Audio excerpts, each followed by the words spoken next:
we are really in for a special treat. Our first lecture is known as one of the forerunners of the modern cardistry movement. If you don't know what cardistry is, don't worry, he's going to explain all of it. And trust me, you are about to see things with playing cards you could have never imagined. Patrick Varnavas understands what drives this niche industry. He also understands which direction it's headed in. Today, Varnavas explains how the next decade of playing card innovation will come from the cardistry community. Are you all ready to be blown away? Okay, then let's show him some love with those ones in the chat room. There you go, there you go. It is my utmost pleasure to introduce you to Patrick Varnavas. What's up? My name is Patrick Varnavas, and if you don't know me, I am a cardist from New Jersey. I've been doing cardistry for around 8 years now, and today I'm going to be talking to you about the future of playing card innovation from the perspective of a cardist and how I feel cardists are going to play a role in that. Before I get into that, I'm just going to let you know, when I look down, I'm not being shifty. I'm looking down at some notes that I have written here. And I want to apologize in advance for any audio problems that there might be. I'm a little short-handed when it comes to audio equipment at the current moment. So, a little bit of information about me. In 2015, I started an Instagram account called Best Cardist Alive, where along with my friends, I've cultivated, or rather curated, not cultivated, curated over 1,600 videos of cardistry around the world. So if you don't know anything about cardistry and you're looking for something to do after this talk, go ahead and check out Best Cardist Alive on Instagram, and you can scroll down and see 5 years, 1,600 posts worth of cardistry from everybody in the community. So that's awesome. So before I get into it, I want to show you a video featuring highlights from the past 10 years of cardistry, just to sort of set a tone for the rest of the talk so that you can see what all the fuss is about. So let's get into that right now. I hope you enjoy it.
So those are my friends. Wildly, wildly talented people. These are people who work well beyond what I would call the conventionally understood limitations of playing cards. Obviously, they don't work beyond the actual limitations of playing cards because that would be impossible. But these people have helped me understand cards more and more over the years as an object, and my understanding of cards as a product has actually helped me improve my cardistry. I feel that the best cardistry, easily the best cardistry moves, are the ones that take the best advantage of the most properties of playing cards. I can make something called a packet cut, where I split the deck into these shapes, these block-like shapes, and this is taking advantage of a certain property. It's taking advantage of the fact that cards are rectangular and the fact that they can clump up into blocks like this. That's a different property. Or let's say I want to make fans or spread. That's taking advantage of a different property of playing cards. So those properties are really important to cardists, and I think in a more intimate way than they are for any other card person. I think the average person tends to see the deck of cards, the average consumer, in a very direct light when it comes to what those properties really are. When I say properties of playing cards, I know that when I hold it with these sweaty hands that it'll bend in certain ways, and that's a property to me. It'll eventually wear in and break in, and I know what mood it's in, and I know when it's agreeing with me and when it's not. The average consumer doesn't worry about that kind of thing. The average consumer thinks about really a couple of things. Well, they think about the fact that a deck of cards is both one object and also it's many objects. They understand that. They understand that the deck of cards is papery. They understand that you can destroy them. They understand that if you lose a card, that's a major problem. They understand that you can drop them and you can damage the corners. That's basically what they understand. They understand that it can be messy and it's fragile. That's basically it. And what else could you really expect them to understand? That's about as far as the surface level understanding goes. Game players added in more insights because they realized, like, wait a minute, we could change the corners. We want rounded corners. Give us indices so that when we spread them we can see all the cards more easily. They start adding things in that add to the experience of the product. And these guys were able to have that insight because they had a use case that was going to inform a new innovation. Magicians usually seek out cards that stay about as pristine as possible. Magicians are conscious of these properties too. They like the rounded corners, they like the indices, they like the spreadability, they like the pharaoh shuffles and the springiness and all of that.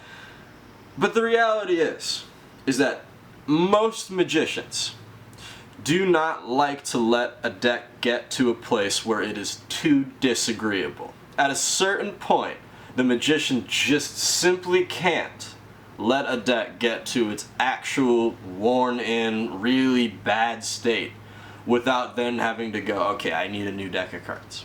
So while I think magicians have served as sort of a benchmark for what high-level use really could possibly be, I think that might be misapplied attention.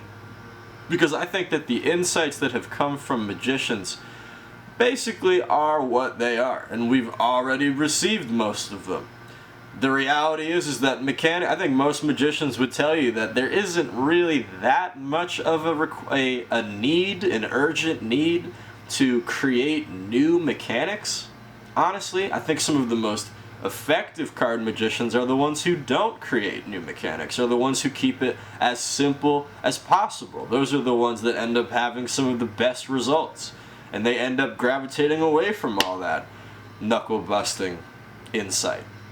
So when you look at a cardist, that knuckle-busting, crazy extreme use case information is actually really important to us, because while you do have on one half of the community of cardists, you have people that are just like magicians who I want to use a brand new deck of cards. I want it to feel like fresh out the factory. I want to be able to smell the machines still on it or whatever. Those are weird people. And and for every one of those people, there is another cardist who is willing to use a deck of cards that is just beat to hell, something that looks like it survived the bomb or something covered in mold and Cheeto dust and what what have you. But the reality is that that should be a really interesting thought, because think about what playing cards are actually. Like, really, what is it? And why this conversation actually matters. Because, like, just forget cardistry. Just forget magic. Let's even forget casinos, actually.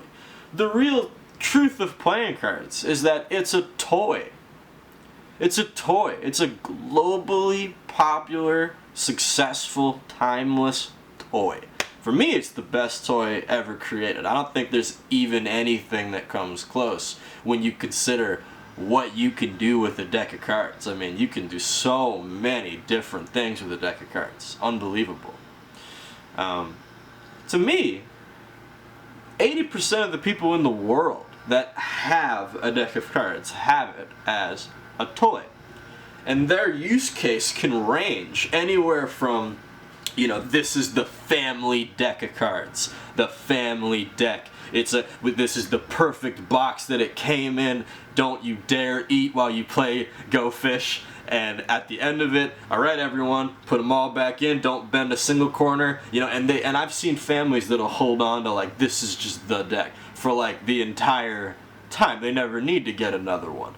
There's that end of the spectrum, and then there's that Cheeto dust, oily, you know, we're eating snacks and it's the Super Bowl and you know, we don't even have the box anymore. We just wrap them up in that crazy thick rubber band that bends them and frays the edges, and you just chuck them in a bin when you're done with them. You know, that's also a guy who's using cards. Or kids, those are kids that are using cards. Or what about the soldiers in the desert who are killing time with their one deck of cards that they, you know, like, can't screw this up. You know, I mean, maybe it's seen better days, but can't lose any of the cards, because then we lose a lot of our, you know, ability to kill time with this thing. So those people should be really interesting in the context of this conversation, because cardists are the ones that are looking to innovate on the entire lifespan of a deck of cards. We want to make it so that out of the box it's better. After the first week it's better. After the first month it's better. 6 months it's better. Year it's better. We want it so that when the oils of your hands get into the cards, that they become richer and richer and richer over time. They don't disagree with you.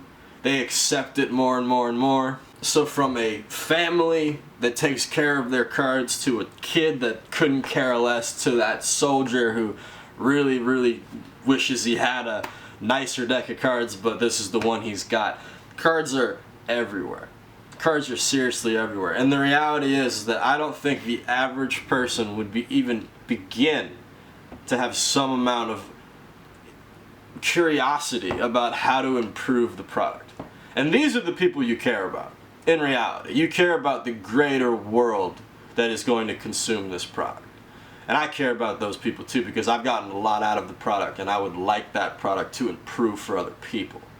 So, cards are everywhere. The world doesn't have the desire, they don't have an incentive to improve the product, because the product's already so good. And there are very few people that even have the insight, even in the people that are interested in improving the product. Even those people barely have any insight. You know, you got guys like Richard Turner, who's a genius, absolutely a genius, but he's going to tell you, you know, I'm going to second deal, I'm going to do riffle shuffles, I'm going to faro shit. I'm telling you that what I want to do is I'm going to ruin this deck of cards. I'm going to absolutely put this thing through a ninja warrior course of abuse until I get to the truth of whether or not this thing can actually, you know, hold up to what I need it to do. That's the reality of what a cardist is going to do versus somebody who's just going to do things that cards are designed to do, which is spread and deal and riffle shuffle. Like, that's what they're supposed to do.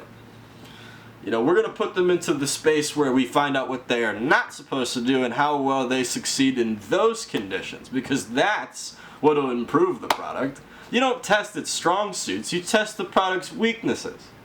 We should test for their weaknesses, and cardists are finding out more and more and more about their weaknesses every day. But here's the thing. Let's be very clear about this opinion. Cardists do not need this product to improve. We really don't. The reality is that we are fine. Completely fine. There is no incentive on our end for this product to change at all, because the crushed premium stock that USPCC is putting out right now is a dream. It's all we've ever wanted. It's fine. It's completely fine. It's not our place either. It's how it's been historically. Playing cards are the waves that we surf. But just like surfers, we didn't create the waves. We didn't create playing cards. We just adapted to their existence. We adapted to the opportunity. Rose to that occasion because we saw something that was just so perfect for this weird thing we wanted to do. So we've never been a part of the conversation, almost because there's been no desire to be a part of the conversation. But all that just changed. Recently. Very recently, actually. There have been shifts in the industry, changes in ownership, and now for the first time, actually the first time, in the history of the entire conversation of playing card development, cardistry is being brought forth center stage, and me and my friends are being approached with genuine curiosity for insight on how to improve this product. And I gotta tell you, that is a really surreal thing to get to experience. People approaching us and saying, hey, like, so do you like smooth cards? And it felt like a trap. We were like, yes. Like the SWAT teams are gonna come, but like they're tricking us or something. It feels so strange for them to approach us in this way. But I gotta tell you, it's so exciting. It's so exciting. The thought that any of the information that we have could just be useful. Just the reciprocity of it. Just actually out of gratitude to those companies and out of sympathy for everybody in the world that cares about this product. Genuinely, because if their lives improve, my life improves. Cardists have moves that take advantage of every individual property. We can isolate any single concept, any property of playing cards and test that one in an isolated environment.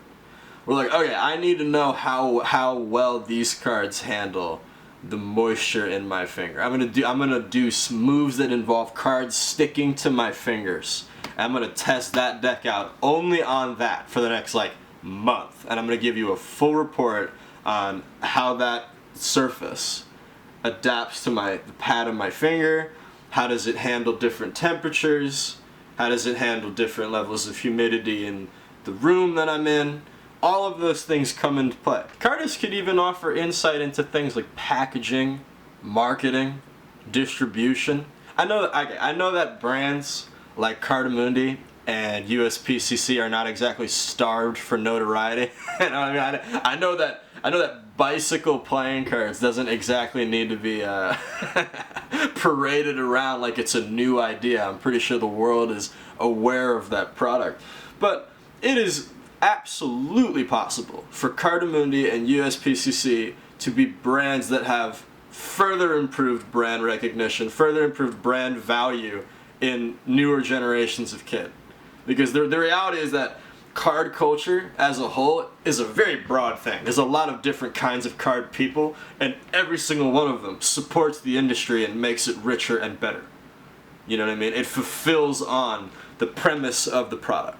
I believe that every card printer could move further into the hearts of every consumer, and that playing cards could ultimately mean something more than they do right now. If cardistry is about to be supported in the way that it seems that it's about to be supported, you will see more interest around the world in the culture of cards. That is my incentive.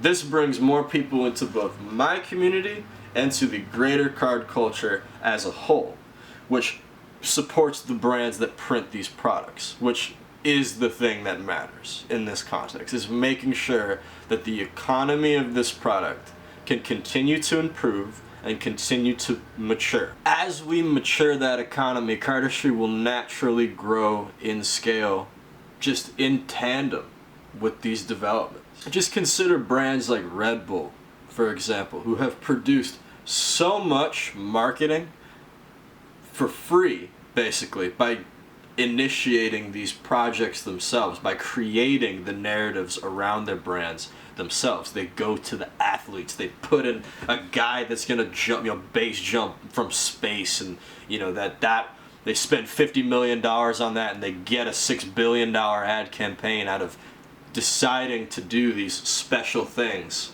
that the world can see. Cardists are those guys. Cardists are like the closest thing that you'll ever have to the athletes of cards.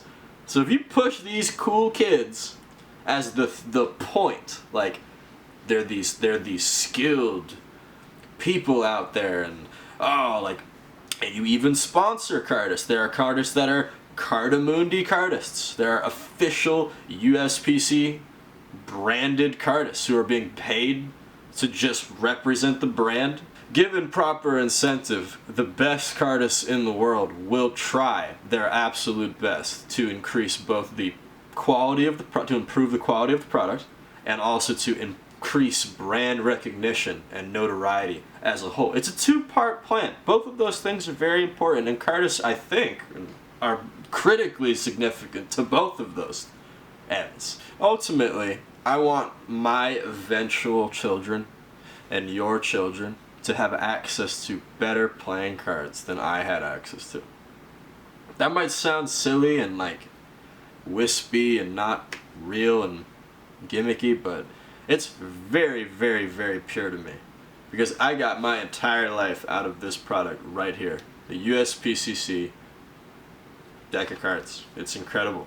This is the thing that changed my life, and if I could be at all part of the evolution of this product, I would be so grateful. That is the future of this product that I see.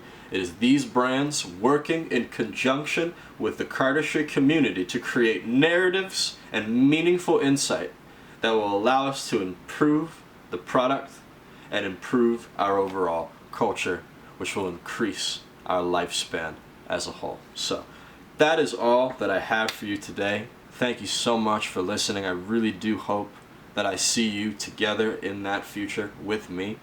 I hope that you check out Best Cardist Alive, and that you have potentially sparked some curiosity within you to find out more about cardistry. We'd love to have you. We'd absolutely love to have you. Start small. It gets way easier over time.